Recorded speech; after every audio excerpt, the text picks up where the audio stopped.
प्रश्नों के उत्तर उनके दिए जाते हैं कि शुरू में ही जब माता पार्वती भगवान शंकर से पूछती हैं कि प्रभु हमें सादर प्रणाम करके भगवान शंकर जी को और अपनी भक्ति भाव को प्रकट करके भगवान शंकर से प्रार्थना करके कहते हैं कि प्रभु हमें भगवान राम पर किसी भी प्रकार की शंका नहीं है, वो ब्रह्म ही है। हमने पूर्व जन्म में शंका किया कि भगवान राम कौन है, जब वो सती स्वरूप में थी तो उस शंका का परिणाम मिला कि पूरा जन्म सती का खप गया और यही तन सती भेंट अब नाही।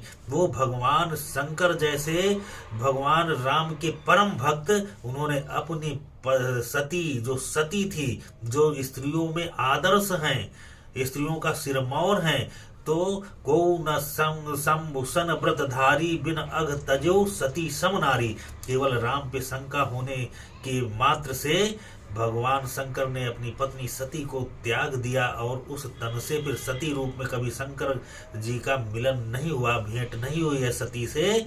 तो वही सती पार्वती के रूप में पैदा होती हैं, प्रकट होती हैं हिमाचल के यहाँ, और वो आज भगवान शंकर को जब देख लेती हैं कि बहुत खुश हैं और शांति से बैठे हैं, तो अपने श्रद्धा भाव से जाकर के भगवान राम के प्रति श्रद्धा भाव से जाकर के और अपने मन की बात शंकर जी से प्रकट करती हैं कि प्रभु हमें राम कथा सुनाओ।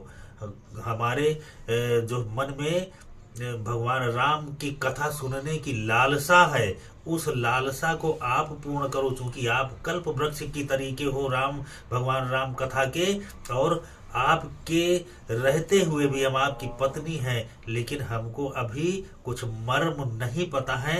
उन मर्मों को आप हमको बताओ भगवान राम के। हमें कोई किसी तरीके की शंका नहीं है, हम तो मात्र श्रद्धा से भक्ति भाव से भगवान राम के बारे में जानना चाहते हैं। भगवान शंकर प्रसन्न हो गए।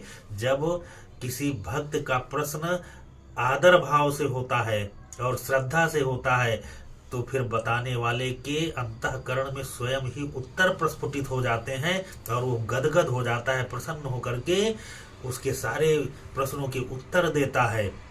उत्तर देने में योग्यता नहीं है, पूछने वाले में योग्यता होनी चाहिए कि उत्तर देने वाला गदगद भाव से और श्रद्धा भाव से वो उत्तर दे दे।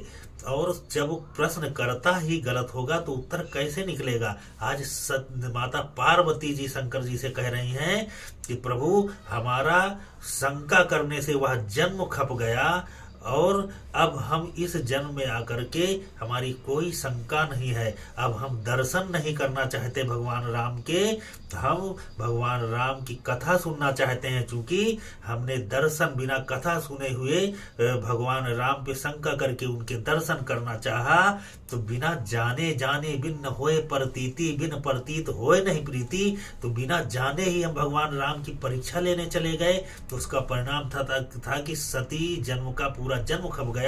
प्रभु अब हम जान गए, हमको दर्शन नहीं, तो हमको पहले आप उनकी कथा सुनाओ, उनका मर्म बताओ। हमें दर्शन की नहीं, हमें श्रवण की अभिलाषा है, आप हमको कथा सुनाओ।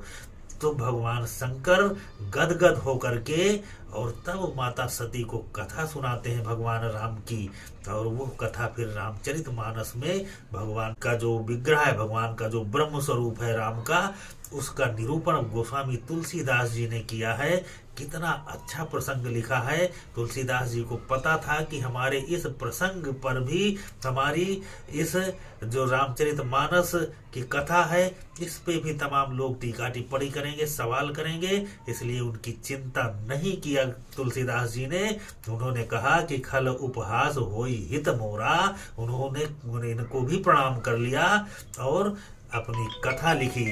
तो तुलसीदास जी को अगर आप जानोगे, समझोगे, तो आपकी सारी शंकाओं का निवारण हो जाएगा।